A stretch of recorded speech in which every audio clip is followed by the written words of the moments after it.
Bismillahirrahmanirrahim. Assalamualaikum warahmatullahi wabarakatuh.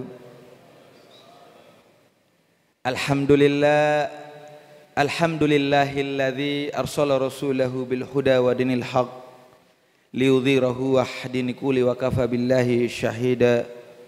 Ashhadu an la ilaha illallah wahdahu la syarika la wa ashhadu anna Muhammadan abduhu war rasul.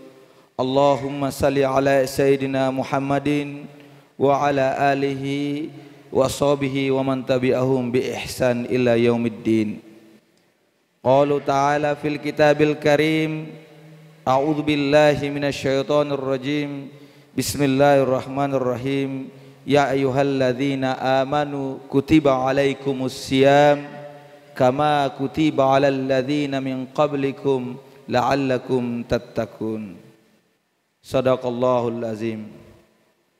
Jamaah salat Isya yang insyaallah dirahmati oleh Allah Subhanahu wa taala, tiada kata yang paling indah dan paling mulia, tiada ucapan yang paling agung yang kemudian kita ucapkan pada malam yang berbahagia ini melainkan ucapan syukur kita kehadirat Allah Subhanahu wa taala atas segala nikmat yang diberikan kepada kita, sehingga alhamdulillah pada malam yang ke-9 bulan suci Ramadan 1445 Hijriah tahun ini kita masih dapat menjalankan salah satu kewajiban dari Allah Subhanahu wa taala, yaitu puasa Ramadan.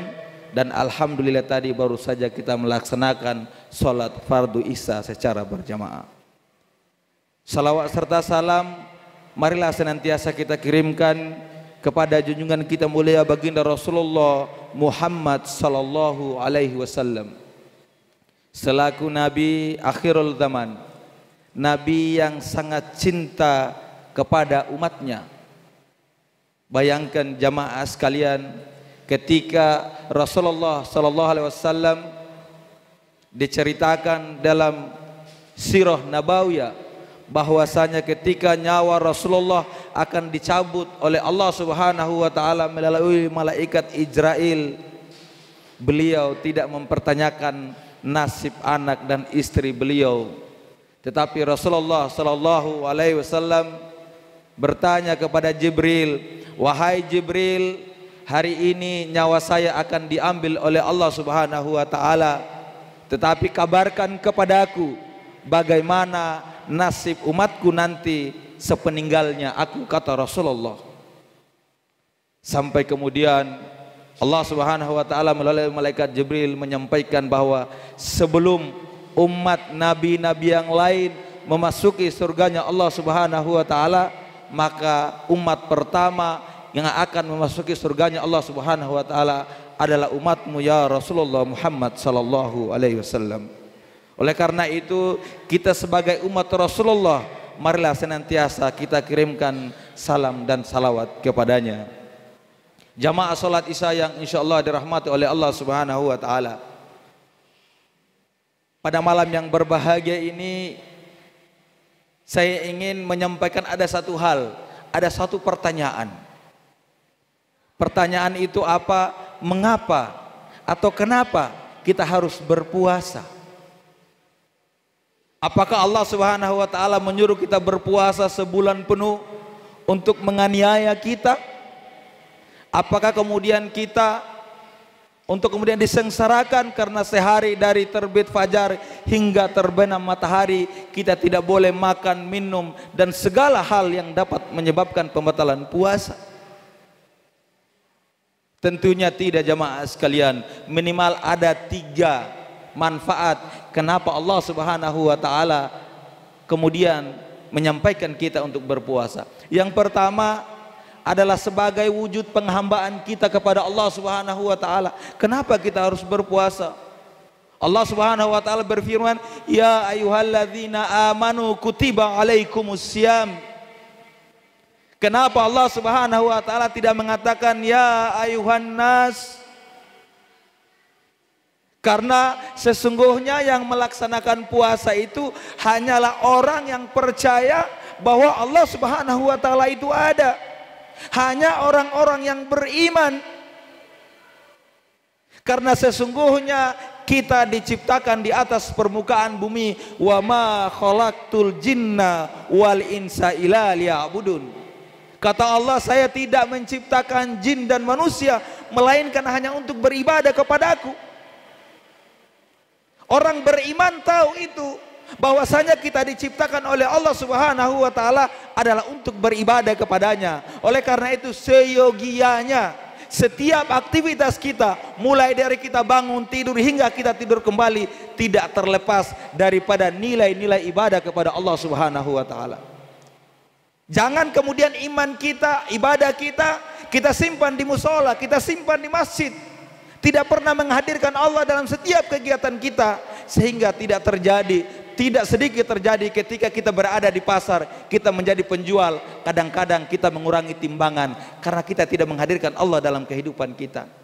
Ketika kemudian kita menjadi pejabat, ketika kita ada di birokrasi, tidak jarang kemudian kita melakukan kesalahan-kesalahan, bahkan banyak pejabat-pejabat yang melakukan korupsi, kolusi dan nepotisme karena tidak menghadirkan Allah Subhanahu wa taala dalam setiap kegiatan kita. Kemudian jamaah sekalian dirahmati oleh Allah Subhanahu wa taala, mengapa kita harus berpuasa? Berpuasa ini adalah ibadah hidden. Ya kalau bahasa IT-nya namanya hidden. Kenapa? Karena kita berpuasa tidak pernah dilihat oleh orang lain. Kenapa tidak dilihat? Karena kalau kita sholat dilihat, dia sedang sholat, sedang pergi di masjid atau di musola, dia kemudian sedang sholat. Ketika kita bersedekah ada yang lihat, oh si A, si Fulan mengeluarkan uangnya, memasukkan dalam kotak amal. Ketika kita naik haji dilihat, bahkan dibukakan syukuran dan lain sebagainya bahwa dia telah melaksanakan haji. Tapi puasa tidak, jamaah sekalian. Kita hanya dilihat ketika kita sedang sahur. Tapi setelah sahur, sholat subuh, dari jam 5 sampai jam 6 sore tidak ada yang tahu kalau kita makan. Tidak ada yang tahu kalau kita minum. Kenapa? Kalau kita masuk di kamar mandi ada es teh yang kita minum, tidak ada yang tahu. Ketika kita ada sisa tadi subuh, kemudian ketika orang di belakang tidak ada yang lihat, kita ke belakang kita makan, tidak ada yang tahu, jamaah sekalian. Oleh karena itu Allah Subhanahu wa taala menegaskan, ya ayyuhalladzina amanu, karena orang-orang yang hanya orang-orang beriman yang selalu melihat bahwa dimanapun kita berada ada Allah Subhanahu wa taala yang mengawasi kita. Kemudian yang kedua, jamaah sekalian dirahmati Allah Subhanahu wa taala, kita berpuasa adalah merupakan wujud syukur kita kepada Allah Subhanahu wa taala. Kenapa? Saya ingin ilustrasikan jamaah sekalian, ketika kita bersyukur apabila kadang-kadang kita dapat uang, ketika kita dapat harta, tiba-tiba naik pangkat, tiba-tiba naik jabatan, alhamdulillah, ini adalah nikmat Allah. Tapi tahukah jamaah sekalian, ada satu nikmat yang harganya sangat mahal, tapi kita tidak pernah sadari. Apa itu jamaah sekalian? Udara yang kita hirup. Dalam anatomi tubuh manusia, ternyata satu kali paru-paru kita menghirup udara itu, satu detiknya atau satu kali itu orang dewasa 4 sampai 6 liter. Nah bayangkan jamaah sekalian, ketika kita ada penyakit jantung atau penyakit paru-paru, kita harus dibantu dengan alat pernafasan di rumah sakit. Ternyata 1 liter harus kita membayar 5 sampai 10 ribu. Oleh karena itu saya ingin hitung matematika, ini kita berbicara nikmat. Seandainya 10 ribu, berarti satu kali kita menghirup udara ini 4 liter atau 5 liter ada 50 ribu. Dalam seandainya 1 detik satu kali hirup, berarti 1 menit ada 240 ribu. 1 menit 60 detik, 1 jam 60 menit ada 2.400.000 rupiah kita harus bayar kepada Allah. Bagaimana kalau 1 hari 12 jam atau 1 kali 24 jam? Bagaimana 1 bulan? Bagaimana 1 tahun? Bagaimana 63 tahun? Maka ada triliunan rupiah yang harus kita bayarkan kepada Allah Subhanahu wa taala. Maka Allah Subhanahu wa taala menegaskan dalam Quran surat Ar-Rahman, "Fa bi ayyi ala'i rabbikuma tukadziban." Para alim ulama mengatakan bahwa turunnya ayat ini bukan satu kali atau bukan satu kali. Fabi ayat rabbikuma tukadziban, 30 kali lebih. Kenapa? Allah tidak kehabisan firman, tetapi terlalu banyak nikmat yang diberikan kepada kita, tapi kadang-kadang kita lupa bersyukur. Bayangkan jamaah sekalian, itu baru paru-paru kita, udara gratis, ada triliunan rupiah, belum ginjal kita, belum paru-paru kita, belum mata kita, belum hidung kita, dengan semua kesehatan kita. Insya Allah orang terkaya di dunia pun tidak akan mampu membeli kesehatan dari Allah Subhanahu wa ta'ala. Orang kaya dapat membeli dokter tapi tidak mampu untuk membeli kesehatan. Saya ingin menyampaikan ada sebuah riwayat, ada seorang ahli ibadah di mana hidupnya itu selama 40 tahun, selama 400 selalu beribadah kepada Allah Subhanahu wa ta'ala, sampai kemudian ia meninggal dunia. Kemudian ketika meninggal dunia, Allah menyampaikan kepada malaikat, wahai malaikat, masukkan si fulan karena rahmatku. Kemudian si fulan ini protes kepada Allah, wahai Allah, wahai malaikat, sampaikan kepada Allah, saya ingin masuk surga itu bukan rahmat Allah, tetapi saya ingin masuk surga karena perbuatan kebaikan saya selama 500 tahun. Kemudian Allah Subhanahu wa ta'ala menyampaikan kepada malaikat, wahai malaikat, cungkil 1 biji matanya. Kemudian timbang amal perbuatannya selama 500 tahun. Ternyata apa yang terjadi jamaah sekalian, masih berat 1 biji mata kita daripada amal perbuatan kebaikan kita selama 500 tahun. Oleh karena itu jamaah sekalian, kita puasa Ramadan, kita diberikan kewajiban untuk puasa hanya 1 bulan 30 hari. Sedangkan itu Allah Subhanahu wa ta'ala tidak menyanyiakan. Kenapa tidak menyanyiakan? Semua amal perbuatan yang kita lakukan pada bulan suci Ramadan akan dilipat gandakan oleh Allah Subhanahu wa ta'ala. Bahkan kemudian Allah Subhanahu wa ta'ala menjanjikan apa? Barang siapa yang berpuasa pada bulan suci Ramadan hanya dengan keimanan kepada Allah Subhanahu wa ta'ala, maka akan diampuni segala dosa-dosanya. Bayangkan jemaah sekalian, begitu murahnya Allah Subhanahu wa ta'ala. Masa kita hanya berpuasa sebulan penuh tidak bisa? Masa hanya kita disuruh berpuasa dari terbit fajar sampai terbenam matahari? Begitu zolimnya kita. Bayangkan jemaah sekalian, itu baru kesyukuran dalam anatomi tubuh manusia. Kemudian yang ketiga atau yang terakhir jamaah sekalian, mengapa kita berpuasa? Para peneliti, mulai dari bangsa barat, semua sudah meneliti kenapa itu puasa. Ternyata selama 11 bulan kita makan makanan yang tiap hari, kemudian mengendap dalam sel-sel tubuh kita, dalam usus kita, dalam lambung kita. Ternyata selama 11 bulan itu banyak racun, toksin di dalam tubuh kita. Kemudian pada bulan puasa, pada bulan suci Ramadan, ternyata dibersihkan itu semua toksin pada siang hari dari terbit setelah kita sahur. Kemudian ternyata usus kita ini, lambung kita ini, ternyata hasil penelitian itu toksin-toksin atau racun-racun yang ada dalam lambung kita, dalam usus kita, itu dibersihkan dari jam 5 sampai jam 6 sore jamaah sekalian. Sehingga kalau kita berpuasa, insya Allah tidak ada orang berpuasa kemudian meninggal dunia. Tidak ada orang berpuasa yang kemudian tiba-tiba mati, tidak. Tapi keyakinan kita, ya ayyuhalladzina amanu kutiba alaikumusiyam, ternyata ada hikmah di balik sesuatu. Ternyata kalau kita sudah makan mulai dari coto, mulai dari kambing, sapi, semua kita gosok 11 bulan. Di bulan suci Ramadan, ayo kita bersihkan. Makanya jamaah sekalian ketika berbuka jangan balas dendam. Semua mau dilahap. Tidak jamaah sekalian.